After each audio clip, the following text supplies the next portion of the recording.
Hello friends, मैं हूं सी रुचि गोयल। सबको एक बहुत ही बड़ा कंफ्यूजन है कि आपको जो आईटीसी क्लेम करना है जीएसटीआर 3B में, वो किसके बेसिस पे करना है, जीएसटीआर 2A के बेसिस पे या जीएसटीआर 2B के बेसिस पे।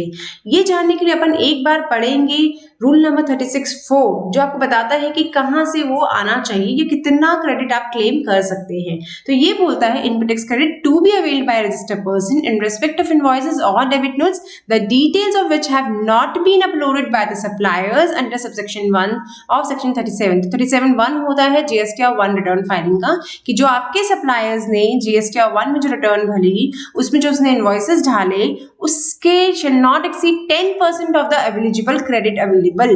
उसने जो भरा उसके ज्यादा 10%, मतलब 110% से ज्यादा आप क्लेम नहीं कर सकते हो जितने अपलोड किए आपके सप्लायर्स ने इनवॉइस 37(1) के अंडर।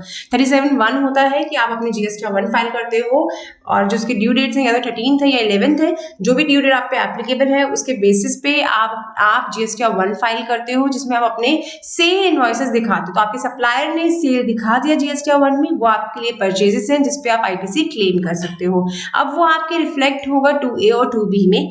2A जो होती है वो ऑनगोइंग होती है, जिसमें जैसे ही आपका सप्लायर रिटर्न फाइल करता है, इनवॉइस अपलोड करता है, वहां पे अपीयर होने लग जाता है आपका वो आईटीसी अवेलेबल। लेकिन जीएसटीआर 2B स्टैटिक होती है, जो आपकी जीएसटीआर सप्लायर की जीएसटीआर 1 की ड्यू डेट है, उस ड्यू डेट तक अगर जो चाहे वो 13th हो चाहे वो 11th हो, अगर आपके सप्लायर ने उस ड्यू डेट तक रिटर्न फाइल कर दी थी तो आपके जीएसटीआर 2B में आपके इनवॉइसेस रिफ्लेक्ट होंगे, जो आपने परचेज इनवॉइसेस होंगे और आप उस पर आईटीसी क्लेम कर सकते हैं। लेकिन अगर आपके सप्लायर ने जीएसटीआर 1 की ड्यू डेट तक रिटर्न फाइल नहीं की थी जीएसटीआर 1, तो आपके जीएसटीआर 2B में अपीयर तो नहीं होंगे, लेकिन अगर वो कुछ टाइम लिमिट तक अपलोड कर देता है तो आपके 2A में जरूर अपलोड हो जाएंगे। जब तक आप 3B फाइल नहीं करते तब तक अपलोड करता रहता है, तो आपके 2A में जरूर रिफ्लेक्ट हो जाएंगे। नाउ द क्वेश्चन कम्स कि 2A में से डेटा लिया जाए या 2B में से डेटा लिया जाए। एज पर रूल तो यही बोलता है कि जो ड्यू डेट है रिटर्न फाइलिंग की जीएसटीआर 1 की अंडर सेक्शन 37(1), उस ड्यू डेट तक जो इनवॉइसेस अपलोड हो गई उसका 10% एडिशन लेके आप क्रेडिट ले लो। इतना अवेलेबल है आपके पास। तो ये जो लिमिट है चेंज हो गई है जनवरी से, अब जनवरी के रिटर्न में ये 5% हो गई है। जितना अवेलेबल आईटीसी आपका दिख रहा है 2B में प्लस 5%। तो ये तो बड़ा क्लियर है कि आपको 2B यूज करना है, 2A यूज नहीं करना है। नाउ द क्वेश्चन कम, ये कैसे पॉसिबल है? हो सकता है कि आपका जो सप्लायर है वो रिटर्न लेट फाइल करे और आपके 2B में अपीयर ना हो, बट 2A में तो अपीयर हो रहा है और आपका एक्चुअल परचेजेस है, तो आपको आईटीसी क्लेम करने से क्यों रोका जा रहा है? तो ये एक बहुत ही बड़ा चैलेंज है जो हम सब फेस कर रहे हैं, हमारे कस्टमर्स फेस कर रहे हैं, हमारे क्लाइंट्स फेस कर रहे हैं, हमारे बिजनेसमैन फेस कर रहे हैं। उनको आईटीसी पे करना पड़ रहा है इन कैश, रादर देन उनके पास होते हुए उन्होंने परचेजेस की हैं, उनके पास they are entitled, there it is available, but वो क्लेम नहीं कर पा रहे हैं। एक बार हम लाइव एग्जांपल भी देख लेते हैं इसका। तो आप देख सकते हैं ये एक जीएसटीआर 2B रिपोर्ट है जो मैंने किसी एसएससी की निकाली है। ये जीएसटीआर 2B रिपोर्ट जो है, इसमें 4 इनवॉइसेस अपीयर हो रहे हैं। आप देख पा रहे होंगे कि 4 इनवॉइसेस अपीयर हो रहे हैं और आप देखेंगे कि ये एक इनवॉइस दिसंबर का है और बाकी 3 इनवॉइस नवंबर के हैं।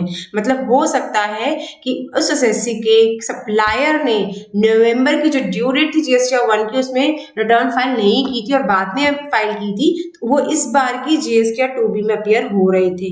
और अगर आपके एसएससी ने पिछले मंथ ही इनको क्लेम नहीं किया था, जो आइडियली उनको करना नहीं भी चाहिए था, लेकिन कुछ लोग अभी भी एक्चुअल इनवॉइस के बेसिस पे क्लेम कर रहे हैं, रेड हाईलाइट हो रहा है, फिर भी वो एक्चुअल बेसिस पे क्लेम करते हैं। तो अगर आपके एसएससी ने ये 3 इनवॉइसेस पिछले मंथ की जीएसटीआर 3B में क्लेम नहीं किए थे, तो इस मंथ की जीएसटीआर 3B में क्लेम कर सकता है। लेकिन अगर उसने पिछले मंथ में क्लेम कर लिए थे तो इस बार वो क्लेम नहीं कर सकता है। डबल काउंटिंग नहीं करनी है, बार बार क्लेम नहीं करना। अगर आपने एक बार क्लेम कर लिया तो आपको दोबारा से क्लेम नहीं करना है। और आइडियली 2B का मतलब यही है कि जब वो अपीयर हो रहे हैं तभी क्लेम किया जाए, आपको उसके ज्यादा नहीं क्लेम करना है। तो आप चेक करेंगे कि आपके एसएससी ने क्लेम किया था कि नहीं किया था। अगर नहीं किया था तो इन 3 को तो क्लेम कर ही सकते हैं वो, साथ में ये क्लेम वो कर सकता है क्योंकि हमारे 2B में अपीयर हो रहा है। लेकिन अब हमको देखना पड़ेगा 2A में क्या आ रहा है। हो सकता है आपके 2A में और भी बहुत सारे इनवॉइसेस आ रहे हों, बट आप उसको क्लेम नहीं कर सकते। आपके जो 2B में आ रहे हैं सिर्फ आप उसी को क्लेम कर सकते हो, क्योंकि ये जो इनवॉइसेस अपलोडेड हुए होंगे ये जीएसटीआर 1 की ड्यू डेट तक हुए होंगे।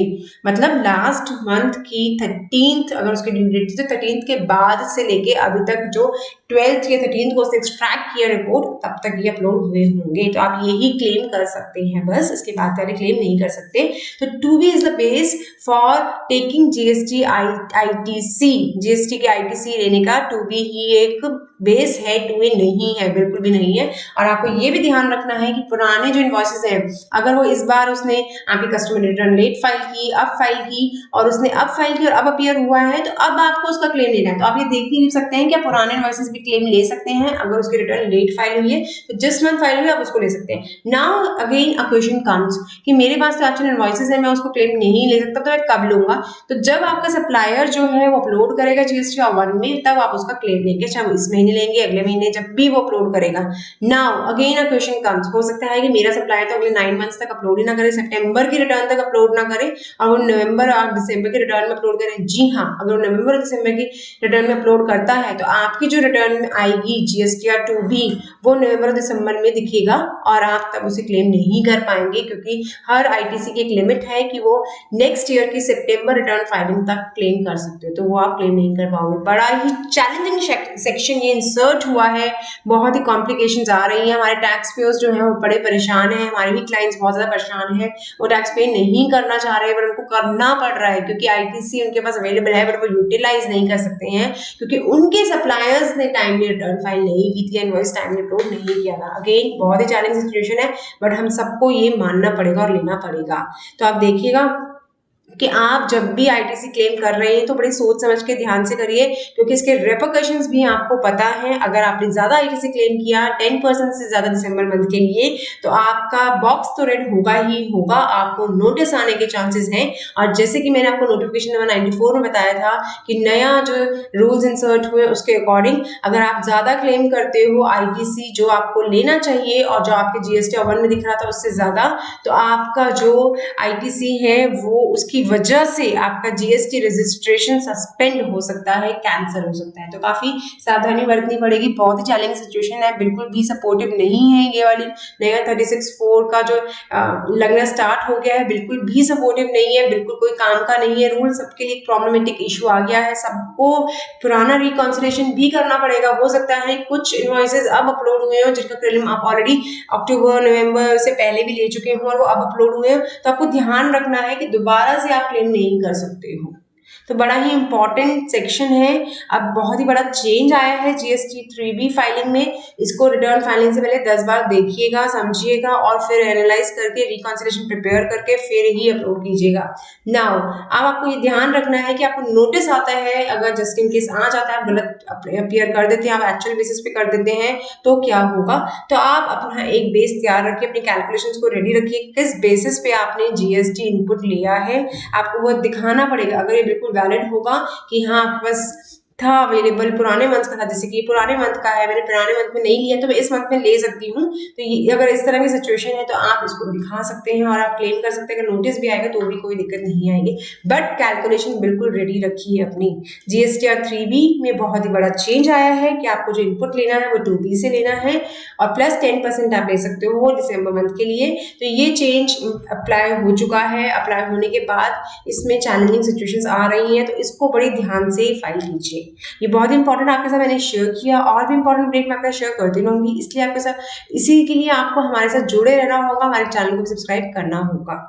Thanks for watching my video, thank you.